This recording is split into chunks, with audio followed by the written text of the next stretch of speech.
Alloh taolo aytadi: "Bandam, sen men uchun men xohlagandek bo'lgin, men ham sen uchun sen xohlagandek bo'laman. Senga nima foydali ekanini menga gapirma.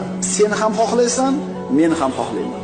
Agar sen men xohlagan ishda menga taslim bo'lsang, sen istagan ishingda men senga kifoya qilaman.